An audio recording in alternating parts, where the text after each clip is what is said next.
Everyone, welcome to my channel. This is Priya Bhargav. Today we are going to do a subsection of Unit 1. Unit 1 is HIV/AIDS counseling. This Unit 1 is from Block 3 MPCE 021, that is MAPC second year counseling psychology students. This video is for you guys. All the videos which are related to this unit, you will get their link in the description section, so kindly check the description section. I would also like to request you guys to please subscribe to my channel, share these videos with the other students, and do not forget to press the notification bell for more updates. Let us start with today's topic.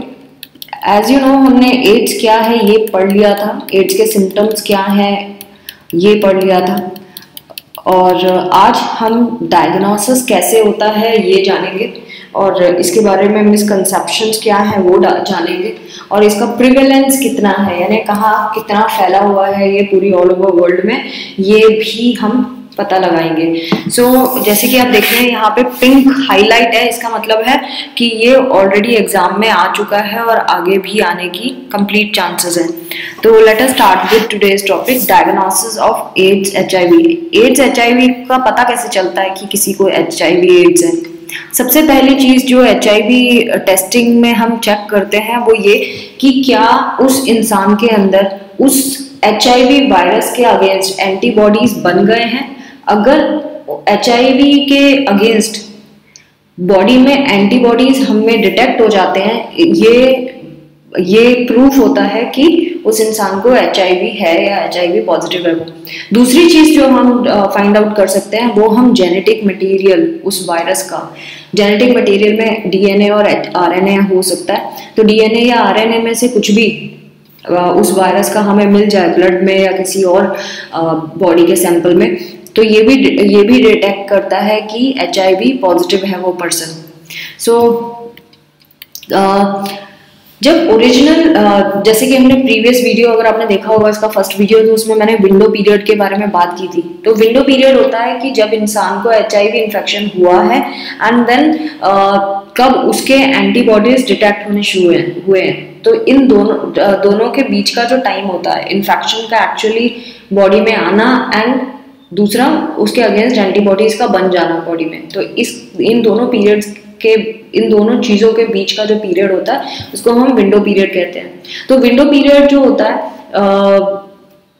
ये 2 week से लेके 6 months तक के बीच का हो सकता है। कई लोगों में 2 हफ्तों में ही एंटीबॉडीज डेवलप होने लगते हैं एंड कई लोगों में 6 महीने भी लग जाते हैं। ये विंडो पीरियड होता है जिसको सीरो कन्वर्जन भी कहते हैं। जब ये पीरियड होता है तो HIV इन्फेक्टेड जो पर्सन होता है वो अगर इसका टेस्ट निगेटिव भी आता है तो भी वो स्प्रेड कर सकता है, क्योंकि कभी कभी टेस्ट में डिटेक्ट नहीं होते विंडो पीरियड के टाइम पे। तो विंडो पीरियड में अगर आप टेस्ट कराते हैं और वो निगेटिव आता है लेकिन आप HIV पॉजिटिव है, तो नेगेटिव आने के बावजूद भी आप उस कैटेगरी में लाई करते हैं कि आप उस इन्फेक्शन को फैला देंगे। तो ये चीज़ हमें ध्यान रखना है। नाउ कमिंग टू नेक्स्ट, कौन कौन से टेस्ट हैं जिससे हमें पता चलता है। ये जो टेस्ट है ये या तो एंटीबॉडीज आइडेंटिफाई करेंगे हमारे बॉडी फ्लूइड में, या फिर जेनेटिक मटेरियल जैसे कि RNA, HIV वायरस का जो RNA है उसको डिटेक्ट करेंगे। पहला टेस्ट है ELISA। ELISA का फुल फॉर्म है एंजाइम लिंक्ड इम्यूनोसॉर्बेंट एसे। तो ये जो ELISA टेस्ट होता है ये पहला ऐसा टेस्ट है जो डिटेक्ट कर लेता है इस HIV के इन्फेक्शन को। इस टेस्ट में होता क्या है कि जो एंटीबॉडीज हैं HIV के अगेंस्ट बनी हमारी बॉडी में जो एंटीबॉडीज बनती हैं वो प्रेजेंट होंगी, यानी कि वो इंसान HIV पॉजिटिव माना जाएगा। जो टेस्ट है ये एक बार फिर से कराया जाता है, रिपीट करना पड़ता है, सो दैट जो डायग्नोसिस हम कर रहे हैं वो कंफर्म्ड डायग्नोसिस हो। ऐसा ना हो कि इंसान धोखे में जीता रहे कि भाई एक बार ही टेस्ट में पॉजिटिव आ गया और वो सोचता रहे कि हाय मुझे HIV हो गया, एंड जब या फिर पहले टेस्ट में निगेटिव आया है और उसको ये लगता रहे कि हाँ मैं तो सेफ हूँ। कभी कभी होता है कि सेकंड टेस्ट में कंफर्म होता है, सेकंड टेस्ट में पॉजिटिव आ जाता है, पहले में नेगेटिव आता है। तो इसीलिए रिपीट टेस्ट कराना बहुत ज़रूरी है ELISA का। जो ELISA है ये अगेन जैसे मैंने बताया कभी कभी ज़रूरत भी नहीं होती है अगर एलिसा नेगेटिव है तो दूसरे टेस्ट की जरूरत नहीं होती है। जिसका फॉल्स, और इसकी बहुत कम चांसेस है कि एलिसा टेस्ट में फॉल्स रिपोर्ट आए। अगर कोई इंसान इन्फेक्टेड है और वो कुछ हफ्तों के बाद एलिसा टेस्ट कराता है तो एलिसा टेस्ट कभी भी गलत रिपोर्ट नहीं देता, मतलब आपको फॉल्स रिपोर्ट नहीं देगा कि आपको लगे कि नहीं नहीं मुझे तो नहीं है लेकिन ये पॉजिटिव कैसे आ गया। वो तभी पॉजिटिव आएगा जब वाकई आपको होगा। So you can rely on this test. Second है वेस्टर्न ब्लॉट टेस्ट। ये ज़्यादा डिफिकल्ट टेस्ट है एज कम्पेयर टू एलिसा को जिस तरह से परफॉर्म करते हैं, और ये जब 2 पॉजिटिव एलिसा टेस्ट आ जाते हैं उसके बाद हम वेस्टर्न ब्लॉट टेस्ट करते हैं 100% कंफर्म करने के लिए। थर्ड टेस्ट है पीसीआर। पीसीआर का फुल फॉर्म है पॉलीमरेज चेन रिएक्शन।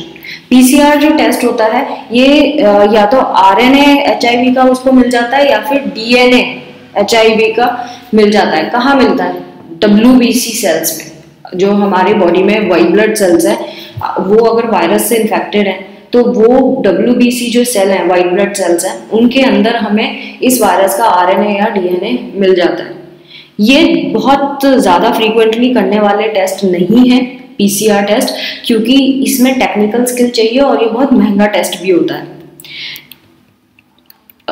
जो जेनेटिक मटेरियल है कभी कभी तभी भी मिल जाता है जब नेगेटिव टेस्ट आ रहे हो इस वायरस के, तभी भी यानी कि ये जो टेस्ट है ये बहुत सही श्योर टेस्ट माना जाता है, लेकिन ये कि बहुत एक्सपेंसिव और टेक्निकल स्किल चाहिए। पीसीआर टेस्ट बहुत यूजफुल है रीसेंट इन्फेक्शन को पकड़ने के लिए, यानी कि आप जल्दी से जल्दी पता लगाना चाहते हैं कि एचआईवी है या नहीं है, तो तब पीसीआर टेस्ट किया जा सकता है।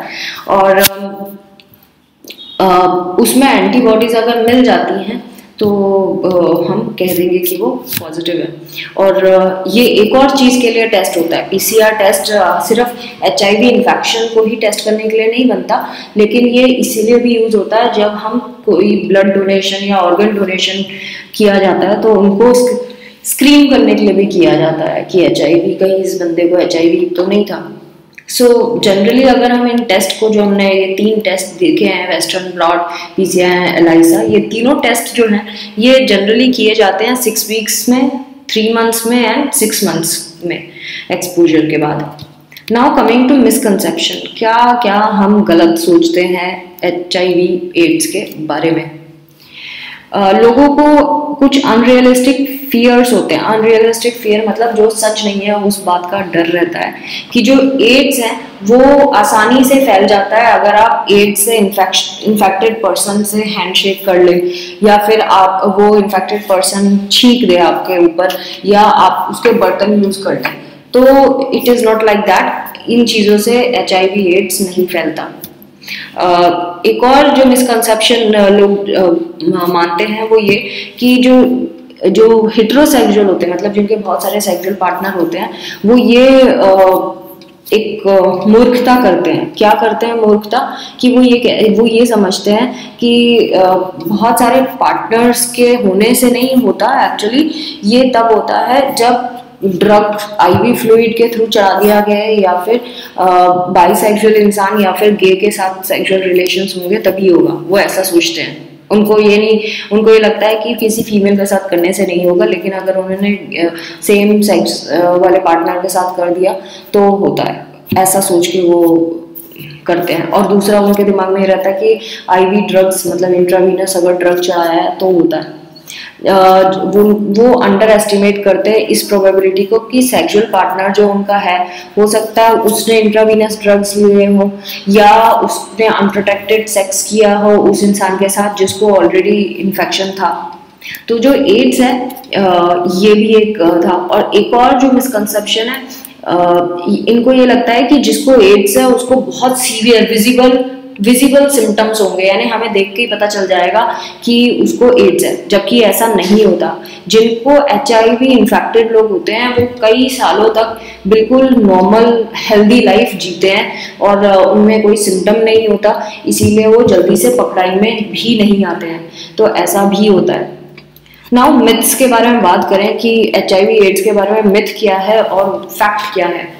फर्स्ट मिथ है having HIV means you have AIDS. अगर किसी में एड्स है तो उसका मतलब होता है कि सॉरी, अगर किसी को HIV है तो उसका मतलब होता है उसको एड्स है, ऐसा दुनिया सोचती है, but this is wrong.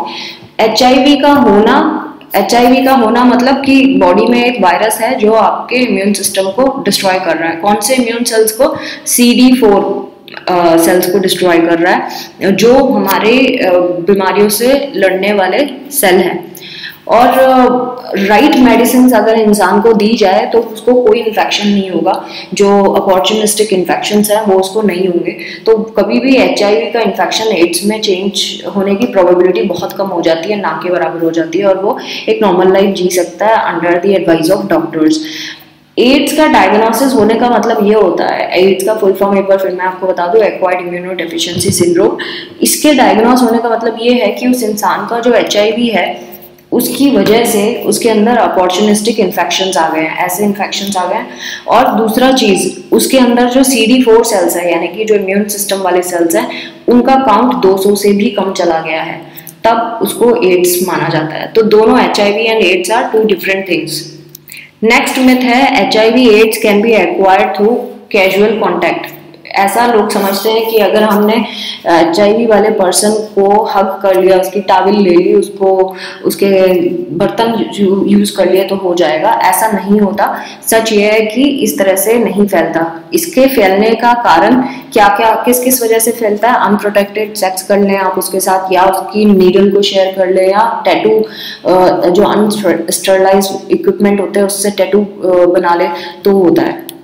Next myth है an HIV infected person has just a few years to live. लोग ये मानते हैं जिसको HIV है उसके पास कम टाइम होता है जीने के लिए, लेकिन सच ये है कि कुछ लोग जो एड्स को डेवलप कर लेते हैं, जिनके अंदर HIV से एड्स में कन्वर्जन हो जाता है, उनमें उनका इम्यून सिस्टम इतना ज़्यादा डाउन होने की वजह से ऐसा होता है, और उनके साथ ऐसा हो सकता है कि वो कम साल जिए। लेकिन जिनको HIV है सिर्फ, वो कई दसों साल तक वो बिल्कुल नॉर्मल लाइफ जी सकते हैं, नॉर्मल लाइफ एक्सपेक्टेंसी उनकी होती है, और उनका जो HIV है वो प्रोग्रेस करके एड्स में ना चेंज हो, इसीलिए उनको रेगुलरली डॉक्टर से मिलना पड़ेगा और डॉक्टर ने जो एडवाइस दी उसको फॉलो करना होगा। नेक्स्ट है HIV always shows of through it's symptoms. HIV हमेशा उसके सिम्टम से पता चल जाता है। ये मिथ है। सच क्या है? सच ये है कि कुछ लोगों को HIV होने के बावजूद भी कई सालों तक कोई इन्फेक्शन नहीं होता, कुछ विजिबल सिम्टम नहीं होते, और कई लोगों को 10 दिन के अंदर, 10 से लेके कुछ हफ्तों में ही इन्फेक्शन पकड़ना शुरू हो जाता है।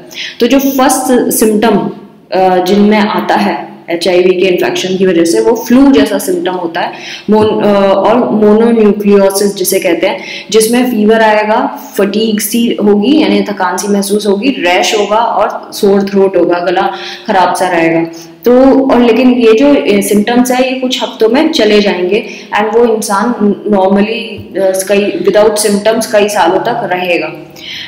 सो HIV को अगर हमें पता लगाना है किसी को HIV है या नहीं है, तो एक ही सिंपल तरीका है कि हम HIV का टेस्ट करवा लें। नेक्स्ट जो मिथ है वो है HIV कैन बी क्योर्ड। तो सच ये है कि HIV can not be cured, it is incurable. हाँ, लेकिन कुछ ऐसे ट्रीटमेंट हैं जो वायरस का लेवल को लो करके रख सकते हैं, उनका इम्यून सिस्टम मेंटेन करके रख सकते हैं इंसान का। और कुछ ड्रग्स ऐसे भी होते हैं जो HIV को पैदा होने के लिए जो प्रोटीन चाहिए है उसको कॉपी नहीं करने देते दवाइयाँ, तो इसीलिए HIV बढ़ता नहीं है, अपने लिमिटेड काउंट में रहता है। अगेन ऐसी दवाइयाँ भी हैं जो वायरस को एंटर ही नहीं होने देती, ब्लॉक कर देती है अपना जेनेटिक मटेरियल इम्यून सेल्स के अंदर घुसाने से। तो कई तरह की दवाइयाँ हैं जो अपने अपने तरीके से वायरस को रोकने की कोशिश करती हैं। ये वैसे ही है जैसे बॉर्डर पे लड़ाई चल रही होती है दो कंट्री की, और दूसरी कंट्री के जो जवान होते हैं वो हमारी कंट्री में घुस रहे होते हैं, और हमारी कंट्री के फौजी उनसे उन्हें रोकने का काम करते हैं। तो ये जो दवाइयाँ हैं वो वही फौज है जो हम खाने लगते हैं अगर किसी को HIV है, और उससे वो दूसरे देश के मतलब HIV के वायरस को रोकने की कोशिश करते हैं तरह तरीके से। तो कोई तरीका ऐसा है जिसमें HIV के प्रोटीन को बनने नहीं देते, कई तरीके ऐसे हैं कि वो अपना जेनेटिक मटेरियल नहीं घुसा पाता इम्यून सिस्टम के अंदर, तो ये उनका काउंट लो रखते हैं। या फिर ऐसा भी तरीका है कि अपनी स्ट्रेंथ को स्ट्रांग रखो, यानी इम्यून सिस्टम को स्ट्रांग रखो। तो डॉक्टर्स एक इंसान की जिसको HIV है उसकी जनरल हेल्थ को देखता है, हेल्थ का इम्यून सिस्टम, उसका जो हेल्थ है उसका इम्यून सिस्टम की क्या कंडीशन है उसको देखता है, एंड देन वायरस जो है बॉडी में कितने हैं उसके बेसिस पे फिर ट्रीटमेंट डिसाइड किया जाता है। नेक्स्ट मिथ है HIV can not affect me and my family. लोग ये सोचते हैं कि अगर किसी एक को HIV है तो उसकी फैमिली और किसी को और हो नहीं सकता, जबकि HIV किसी को भी हो सकता है, मैन, विमेन एंड चिल्ड्रन। बहुत लोग जो होते हैं साइलेंट कैरियर होते हैं HIV के, उनको खुद को भी नहीं पता होता कि उनको HIV है। तो HIV जो है अनसेफ सेक्स से स्प्रेड होना शुरू हो जाता है, इन्फेक्टेड सीरीन से होने लगता है, ब्लड ट्रांसफ्यूजन से होने लगता है, इन्फेक्टेड मदर से उनके बच्चे को होने लगता है। तो बहुत तरीके हैं होने के, इसीलिए one has to be very sure कि how things are happening. Next है sex is safe when both partners have HIV। ऐसा लोग समझते हैं कि अगर दोनों ही पार्टनर को HIV है तो आराम से सेक्स कर सकते हैं, उनको कुछ नहीं होगा, जबकि ऐसा ये फैक्ट कुछ और है। फैक्ट ये है कि अगर आप प्रोटेक्शन के बिना ऐसा करते हैं, even if you both have HIV, then also there are possibilities कि उनको हो जाएगा अगर आप कॉन्डोम यूज नहीं करेंगे या दूसरे बैरियर्स यूज नहीं करेंगे, क्योंकि HIV की कोई एक स्ट्रेन नहीं होती, HIV तरह तरह के होते हैं। तो अगर ऐसा कोई HIV घुस गया ड्यूरिंग दैट टाइम या सेक्सुअली ट्रांसमिटेड डिजीजेस हो गई तो बड़ा ही मुश्किल हो जाएगा। और अगर ऐसा HIV घुस गया जिसकी मेडिसिन तक नहीं है जिसको रोकने की, तो क्या होगा। तो इसीलिए अगर दोनों पार्टनर्स भी HIV पॉजिटिव है तो भी उन्हें पूरा प्रिकॉशन लेना होगा। इवन इफ आपको ट्रीटमेंट चल रहा है तो भी, जिसको HIV है और उसका ट्रीटमेंट चल रहा है तो भी उसको ध्यान रखना पड़ेगा इस चीज़ का। नेक्स्ट मिथ है you can not have a baby if you are HIV positive. बिल्कुल गलत है। जिनको HIV पॉजिटिव है वो भी बेबी को जन्म दे सकते हैं, और इन्फेक्टेड मदर, ये ज़रूर है कि इन्फेक्टेड मदर से प्रेगनेंसी के टाइम या डिलीवरी के टाइम बेबी में वो चीज़ हो सकती है, HIV पास ऑन हो सकता है। लेकिन हम अगर डॉक्टर के साथ मिलकर काम करें तो डॉक्टर्स की गाइडेंस में इसको बचाया जा सकता है इस चीज़ को होने से, और बिल्कुल प्रॉपर मेडिकेशन और केयर से ऐसा होने से रोका जा सकता है कि बच्चे में चला जाए वो चीज़। तो जो प्रेग्नेंट विमेन होती है उस जिसको HIV है वो मेडिकेशन ले सकती है, दवाइयाँ ले सकती है अगर अपने इन्फेक्शन को ट्रीट करने के लिए, और अपनी बेबी को जो है प्रोटेक्ट कर सकती है कि उसके अंदर वायरस आए। नाउ अब हम बात करेंगे प्रिवेलेंस कितना है एशियन कंट्रीज़ में। एशियन कंट्रीज़ में चाइना, इंडिया, ये सारे आते हैं, पाकिस्तान, अफगानिस्तान, ईरान, इराक, ये सारे एशियन कंट्रीज़ हैं, श्रीलंका, है ना। तो ये जो एशियन कंट्रीज़ हैं इनमें जो स्टैटिस्टिक्स जो भी स्टडी हुई है किन्होंने की है, इंटरनेशनल ऑर्गेनाइजेशंस ने की है। कौन कौन से इंटरनेशनल ऑर्गेनाइजेशंस है, यूनिसेफ, यूनाइटेड नेशंस, ये सारे। इन ऑर्गेनाइजेशंस ने जब स्टडी करी तो इन्होंने ये पाया कि एशियन कंट्रीज में सर्वे के दौरान लेट 80s की बात है ये, मतलब उन्होंने देखा है कि HIV एड्स बढ़ रहा है, और जो उन्होंने 15 साल से कम जो बच्चे हैं वो 31,000 ऐसे बच्चे मिले जो HIV एड्स से पीड़ित है एशियन कंट्रीज में। ईस्ट एशियन कंट्रीज कौन से, जो ईस्ट में है। अगेन जो पैसिफिक वाले एरिया में रहते हैं वो 11,000 न्यूली इन्फेक्टेड लोग मिले हैं 2007 में, और 2015 में 25,000 तक बढ़ गया ये काउंट HIV एड्स का, यानी कि HIV एड्स इज इंक्रीजिंग। लेकिन ये देखिए आगे की स्टडी कुछ नहीं है, तो इसीलिए आपको गूगल करना होगा, कहीं और से स्टडी करनी होगी कि आगे क्या हुआ, आगे 6 साल का रिपोर्ट नहीं है यहाँ। ग्लोबल एक्शन फॉर चिल्ड्रन, ये एक NGO है, उन्होंने कुछ डाटा यहाँ पे डाले हैं। उस डाटा के अकॉर्डिंगली ये कहते हैं अप्रॉक्सीमेटली 2.2 मिलियन चिल्ड्रन ऐसे हैं जो HIV एड्स से अफेक्टेड है पूरी दुनिया भर में। उन्होंने एक और चीज़ बताया है कि सबसे ज़्यादा जो HIV एड्स से ग्रसित बच्चे हैं वो ऑर्फन बच्चे हैं, यानी अनाथ आश्रम में रहने वाले बच्चे हैं दुनिया में। क्योंकि जब किसी बच्चे को एड्स डिक्लेयर हो जाता है तो उसके माता पिता भी उसे छोड़ देते हैं, या माता पिता को होता है और उनको पता होता है कि उनके बच्चे को भी हो गया तो वो छोड़ के चले जाते हैं बच्चे को। 2/3 जो होते हैं इंडिया के केसेस वो रिपोर्ट किए गए हैं, जिन जो 28 अब तो 29 स्टेट्स हैं, 29 स्टेट्स में से 6 स्टेट्स में सबसे ज़्यादा इंडिया के 2/3 पेशेंट इन 6 स्टेट से आते हैं। कौन कौन से 6 स्टेट हैं इंडिया के जहाँ जहाँ से ये पेशेंट एड्स के सबसे ज़्यादा पाए जाते हैं? महाराष्ट्र में, आंध्र प्रदेश में, मणिपुर में, कर्नाटका में, तमिलनाडु में एंड नागालैंड में। ये ऐसे स्टेट्स हैं जिसमें सबसे ज़्यादा HIV एड्स के पेशेंट्स पाए जाते हैं। अब ज़रूरत क्या है, ये फिगर्स हमें क्या सजेस्ट करती हैं, हमें क्या करना चाहिए? इसमें ज़रूरी ये है कि हम अवेयरनेस पैदा करें HIV एड्स के बारे में और क्या क्या प्रिवेंटिव मेजर्स लेने चाहिए। ये काउंसलिंग के थ्रू हम सिखा सकते हैं, लार्ज स्केल अवेयरनेस जनरेट कर सकते हैं, ऐसे प्रोग्राम बना सकते हैं जिससे बहुत सारे लोग अवेयर हो जाएं इसको। वर्कशॉप्स हम कंडक्ट कर सकते हैं टीनेजर्स के बीच में, क्योंकि टीनेजर्स थोड़े केयरलेस मूड में रहते हैं हमेशा, तो इसीलिए उनको इतना ज़्यादा नहीं पता होता। और विमेन वो बायोलॉजिकली एंड सोशली ज़्यादा प्रोन होती है HIV इन्फेक्शन के लिए as compare to men. So low status जो विमेन का होता है सोसाइटी में, जैसे इंडियन सोसाइटी में तो बहुत ही औरतों को कुछ समझा नहीं जाता, शहरों में बात कुछ और है, गाँव में कुछ और है। तो इनकी जो सोसाइटी में जिस तरह की लो स्टेटस रहा है, उसकी वजह से अपने आप को बचाने की जो क्षमता होती है औरतों में वो बहुत कम हो गई होती है। तो इसीलिए वो आराम से HIV इन्फेक्शन का शिकार हो जाती हैं, या तो उनके हस्बैंड से या फिर कोई और सेक्स पार्टनर से।